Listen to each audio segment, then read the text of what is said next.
जी, नमस्कार साथियों, मैं विनय कुमार आप सभी साथियों का स्वागत करता हूँ विनय स्टडी वर्ल्ड पर। और हमारा जो चैप्टर है वो क्लोक अंतिम चरणों में है।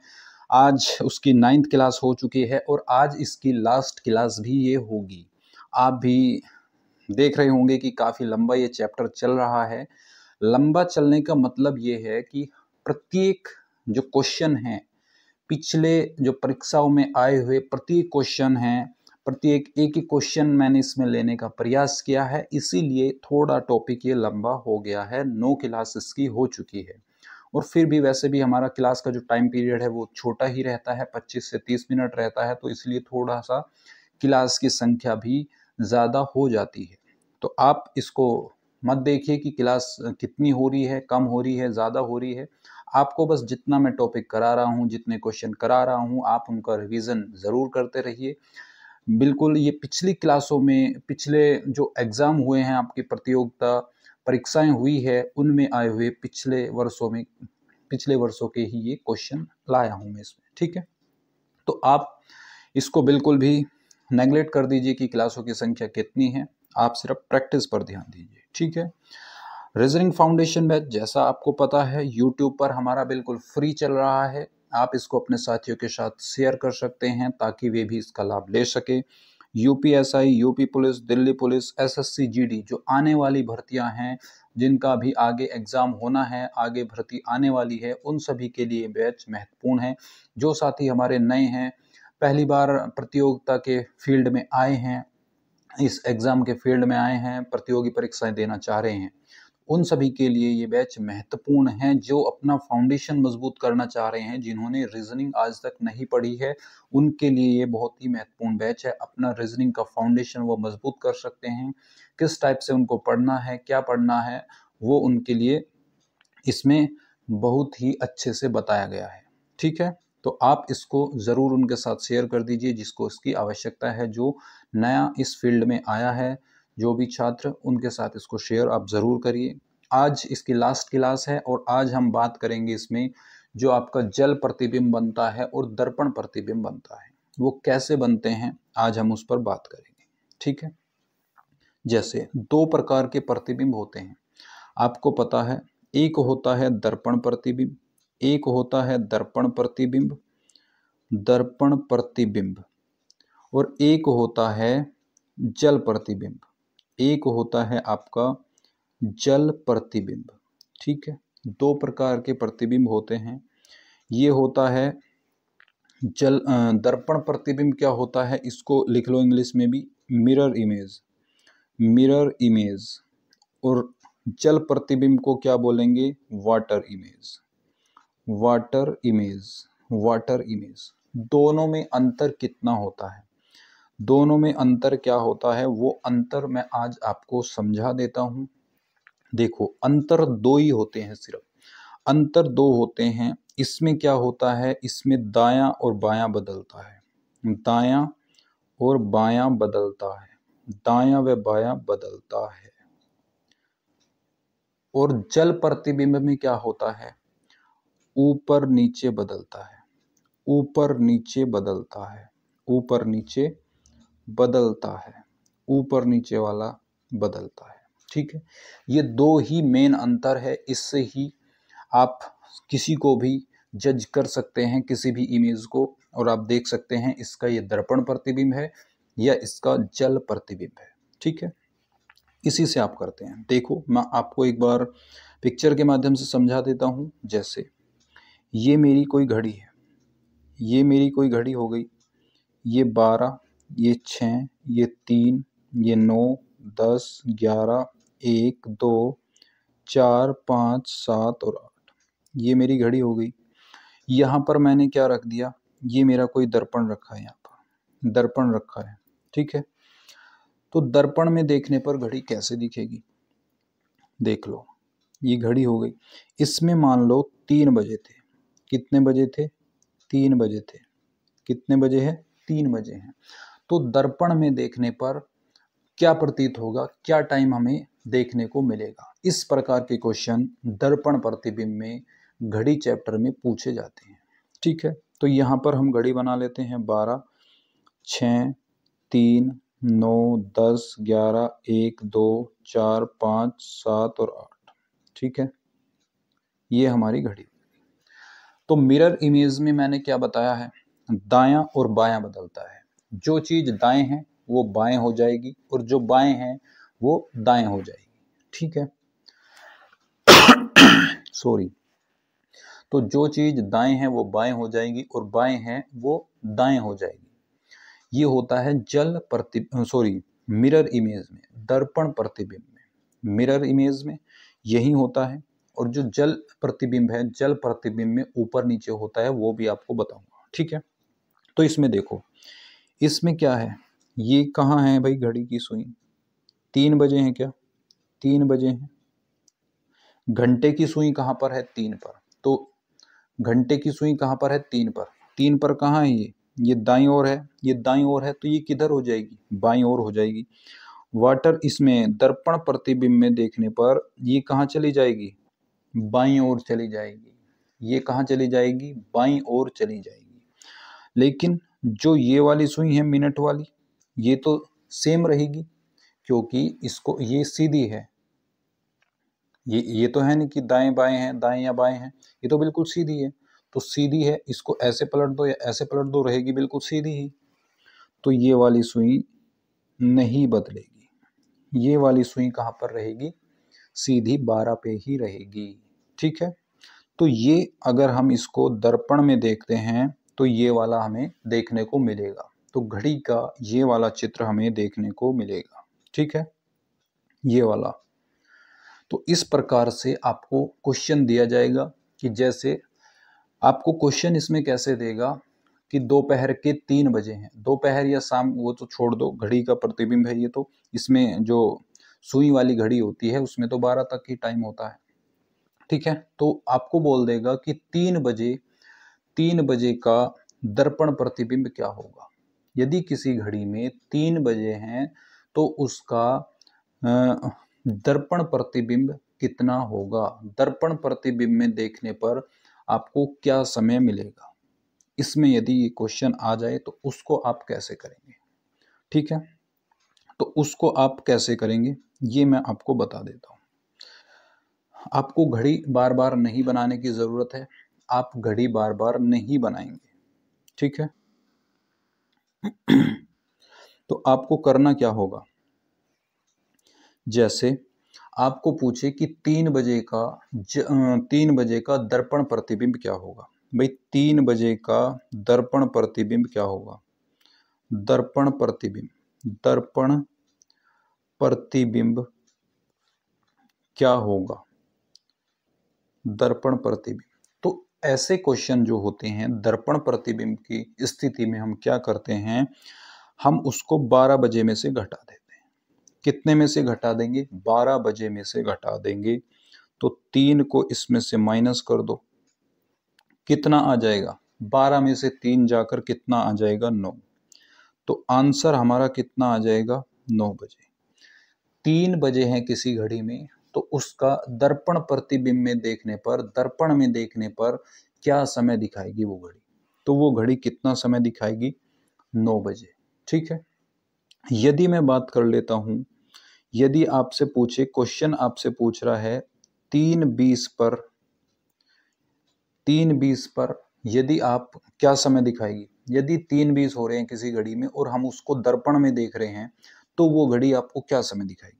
लेकिन इसमें क्या आ गई, देखो 3 और 20, ये मिनट भी आ गई।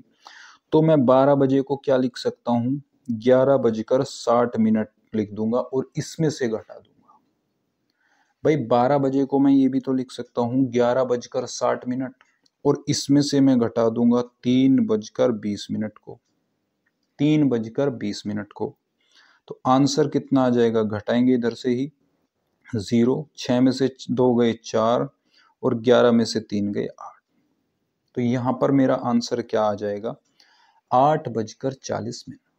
कितना आ जाएगा, 8:40 ले लो। 4:30 बजे को कैसे लिखेंगे, 4:30 बजे का टाइम दे दिया, इसको दर्पण में देखने पर क्या समय आपको मिलेगा। 4:30 बजे है किसी घड़ी में, इसको दर्पण में देखने पर आपको क्या टाइम मिलेगा। तो इसको भी क्या कर देंगे, 11:60 में से मैं घटा दूंगा, 11:60 में से घटा दूंगा भाई, मिनट दी हुई है यहाँ पर, तो माइनस कर दो 4:30, तो कितना आ जाएगा भाई, यहाँ पर 0, 6 में से 3 गए 3, 11 में से 4 जाकर बच जाएगा आपका 7:30। तो आंसर आपको क्या मिलेगा, 7:30 आपको कहाँ मिलेगा, दर्पण में देखने पर आपको टाइम क्या नजर आएगा, 7:30।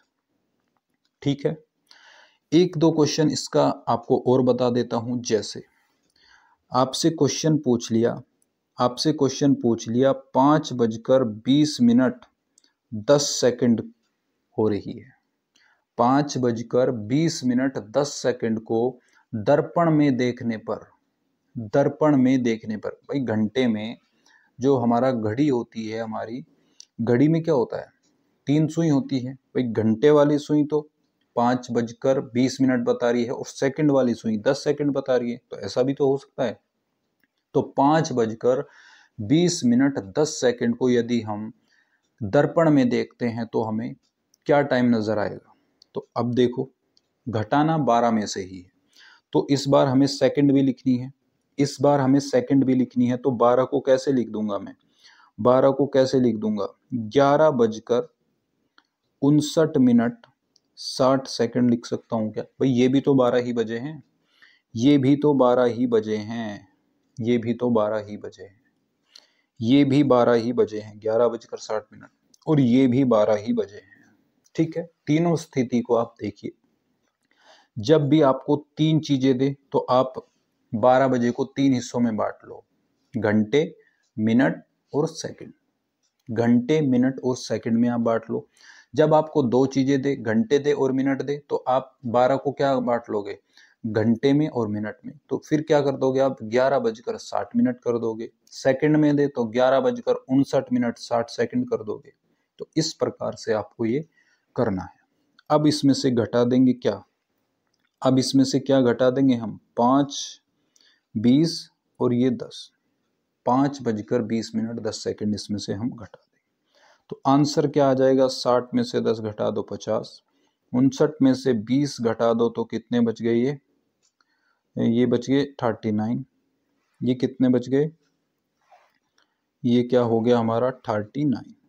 ठीक है, और ये कितना हो जाएगा, 11 में से 5 घटा के हमारा 6। तो हमें टाइम क्या नजर आएगा, 6:39 6:39 हमें टाइम दिखाई देगा। ठीक है, तो इस प्रकार के ये दर्पण प्रतिबिंब के क्वेश्चन हैं। ये क्या है, दर्पण प्रतिबिंब के क्वेश्चन है। ठीक है, तो आपको मैं बता देता हूं अब आपको जल प्रतिबिंब में हमें क्या करना है। जैसे आपको बताया था कि जल प्रतिबिंब में ऊपर और नीचे वाला बदलता है।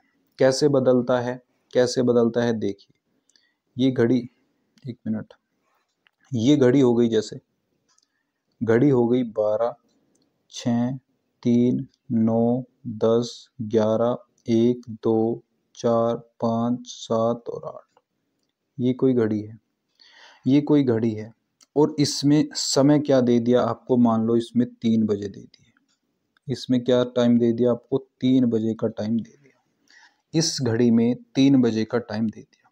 आपको नीचे देखना है भाई, जब भी जल प्रतिबिंब होगा, जल तो नीचे ही होगा, जल को आप सीधा खड़ा तो कर नहीं सकते, तो जल तो कहाँ होगा, आपका नीचे ही होगा। तो जल में देखने पर इस घड़ी में क्या टाइम होगा, इस प्रकार के क्वेश्चन इसमें पूछेगा। तो एक घड़ी आप नीचे बना देंगे, ये 12, 6, 3, 9, 10, 11, 1, 2, 4, 5, 7 और 8, ये घड़ी आपकी बन गई, ये घड़ी आपकी बन जाती है। तो जल प्रतिबिंब में क्या होता है, जल प्रतिबिंब यदि यहाँ पर 3 बजे हैं, ऊपर वाली घड़ी में 3 बजे हैं, तो नीचे जल में देखने पर जल प्रतिबिंब उसका क्या होगा, इस प्रकार का। तो देखो, यहाँ पर तो क्या बताया था आपको दर्पण प्रतिबिंब में कि दायां और बायां बदलता है, लेकिन जल प्रतिबिंब में ऊपर नीचे बदलता है, ऊपर का नीचे हो जाएगा और नीचे वाला ऊपर हो जाएगा। दर्पण प्रतिबिंब में बायां दायां हो जाता था, दायां बायां हो जाता था। ठीक है, यही अंतर है दोनों में सिर्फ यही अंतर है। तो देखो, जो घड़ी यहाँ पर ऊपर है सुई, जो घड़ी की सुई ऊपर है वो कहाँ आ जाएगी, नीचे आ जाएगी। बिल्कुल बिल्कुल कहाँ आ गई है, नीचे आ जाती है। दायां बायां इसमें बदलेगा नहीं, दायां बायां किसमें बदलता है, दर्पण प्रतिबिंब। तो दूसरी घड़ी कहाँ पर रहेगी, घड़ी की सुई कहाँ पर रहेगी, 3 पर ही रहेगी। लेकिन क्या यह संभव है, क्या यह संभव है कि एक घड़ी की सुई 3 पर रहे और दूसरी 6 पर आ जाए? भाई जब 3:30 बजे होंगे तो इसकी जो स्थिति है वो यहां होनी चाहिए थी, यहां होनी चाहिए थी। यस कि नो? तो इसकी स्थिति 3 और 4 के बीच में होनी चाहिए थी। तो जब भी हम इसका आंसर निकालते हैं, अभी बताऊंगा, जब भी हम इसका आंसर निकालते हैं तो 1 घंटा माइनस भी इसमें से कर देते हैं, 1 घंटा माइनस भी इसमें से कर देते हैं। आगे इसकी ट्रिक मैं बताने वाला हूं आपको। जैसे भाई कोई भी हम जल प्रतिबिंब देखते हैं, जल प्रतिबिंब, जल प्रतिबिंब की मैं बात करता हूं, वाटर इमेज, वाटर इमेज, तो उसको हमें कैसे निकालना है? आपको क्वेश्चन दे दिया, आपको क्वेश्चन दे दिया 8:40 पर जल प्रतिबिंब क्या होगा, जल प्रतिबिंब, जल प्रतिबिंब क्या होगा, आपको ये क्वेश्चन दे दिया। तो इस क्वेश्चन को हम कैसे करेंगे, इस क्वेश्चन को कैसे करना है? तो जब भी वाटर इमेज की बात आ जाए, जब भी वाटर इमेज की बात आ जाए तो हम उसको 1890 में से घटा देते हैं। सॉरी, 1890 ही होता है क्या?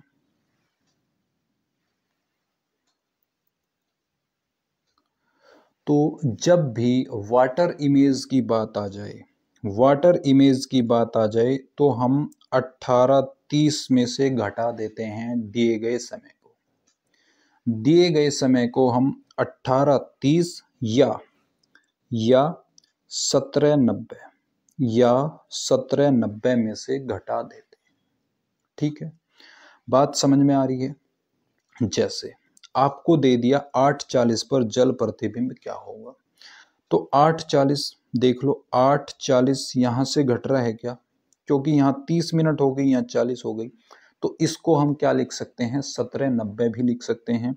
तो इसको हम यहाँ से न घटाकर यहाँ 1790 में से घटाएंगे, क्योंकि 30 मिनट में से 40 मिनट नहीं घट सकती, इसलिए हम इसको 1790 भी लिखते हैं। ये दोनों ही आपको याद रखने हैं, 1830 और 1790। या आप 1830 को ना भी याद रखो तो 1790 को रख लो, वो तो बाद में घंटे चेंज हो जाएंगे। ठीक है, तो इसको हम कैसे निकालेंगे भाई, 90 में से 40 मिनट घटा दो तो कितनी बच जाएगी, 50। कितनी मिनट बच जाएगी, 50। 17 में से 8 जाकर हमारा टाइम क्या आ जाएगा, 9। तो आंसर हमारा क्या आ जाएगा, 9:50। आंसर हमारा क्या आ जाएगा, 9:50। अभी मैंने बताया था कि 1 घंटा ऊपर नीचे भी हो जाता है, तो -1 भी कर सकते हैं आप, इसमें 8:50 भी आपको दिया जा सकता है ऑप्शन में। तो ऑप्शन में या तो आपको 9:50 देखने को मिलेगा या आपको 8:50 देखने को मिलेगा। ठीक है, सॉरी, तो या तो आपको ऑप्शन में 9:50 देखने को मिलेगा या आपको 8:50 देखने को मिलेगा। इन दोनों में से कोई एक आपको ऑप्शन में मिलेगा। ठीक है, दोनों एक साथ नहीं मिलेंगे, दोनों एक साथ ऑप्शन में नहीं आएंगे। या तो आपको 9:50 दिया जाएगा या आपको 8:50 दिया जाएगा। ठीक है, अगला क्वेश्चन, एक और क्वेश्चन हम देख लेते हैं। जैसे आपको दे दिया 10:10 पर, 10:10 पर जल प्रतिबिंब क्या होगा, जल प्रतिबिंब 10:10 पर जल प्रतिबिंब कितना होगा। तो अभी आपको बताया है, 18:30 में से घटा दो या 1790 में से घटा दो, आपकी मर्जी है, आपकी मर्जी है। अब दोनों में से मैं घटा के आपको बता देता हूँ। इसमें से मैं घटाऊंगा 10-10, तो आंसर कितना आ जाएगा भाई? 30 में से 10 गए 20, और 18 में से 10 गए तो 8, तो 8-20 आंसर आ गया क्या मेरा? मेरा आंसर क्या आ गया? 8-20। 1790 में से मैं 10-10 घटाऊंगा, तो यहाँ पर 90 में से 10 गए तो कितने बच गए? 80। 17 में से 10 गए तो 7, तो 7 घंटे 80 मिनट होता है क्या कुछ? 7:80 होता है क्या कुछ? नहीं होता। तो ये जो 80 मिनट है, तो 1 घंटा तो आप इधर ट्रांसफर कर दोगे, 1 घंटा, तो ये कितने हो जाएंगे? 8, और इधर कितने मिनट बच गए? 20, तो 8-20। तो इसीलिए 18-30 या 17-90 आप किसी में से भी घटा सकते हैं, वो आपकी कैलकुलेशन को थोड़ा सा कम कर देता है। 18-30, यदि यहाँ पर 30 से ज़्यादा मिनट हो, 30 से ज़्यादा मिनट दी गई हो, तो आप इसको 17-90 में से घटा लो, तो आप इसको 17-90 में से घटा लो। दोनों ही स्थिति में आंसर आपके सेम आएंगे। तो यहाँ पर आंसर आपका क्या हो जाएगा? 8-20। 1 घंटा हम इसमें से माइनस भी कर सकते हैं, 7-20 भी आपको ऑप्शन में देखने को मिल सकता है। 7-20 भी आपको ऑप्शन में देखने को मिल सकता है। ठीक है, तो ये हमारा जल प्रतिबिंब था। 1-2 क्वेश्चन इसका आपको और करना है, जैसे जैसे क्वेश्चन हमने ले लिया, क्वेश्चन हमने क्या ले लिया? 10:50 पर 50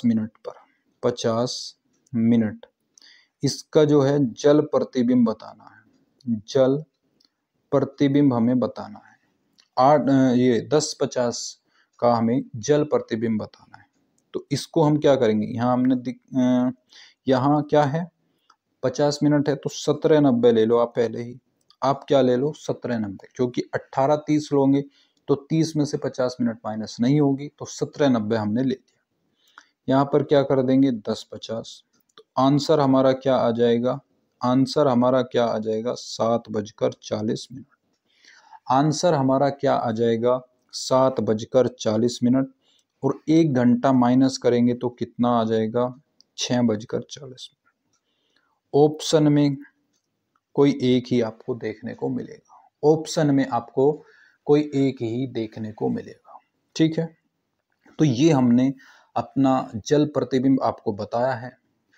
तो आज की क्लास हम यहीं समाप्त करते हैं, और कल से हमारा नया चैप्टर शुरू होगा घड़ी का। हम यही चैप्टर को समाप्त कर देते हैं, कल से एक नए चैप्टर के साथ आपसे मिलेंगे। उससे पहले आपको बता देता हूँ, रीजनिंग फाउंडेशन बैच जो हमारा चल रहा है YouTube पर, ये बिल्कुल फ्री है। आप सभी को पता है, UPSI, UP police, Delhi police, SSC GD के लिए स्पेशल है, और तमाम वे परीक्षाएं जिनमें रीजनिंग पूछी जाती है, उन सभी के लिए ये बैच महत्वपूर्ण है। आप इसको अपने साथियों के साथ शेयर जरूर कर दीजिएगा।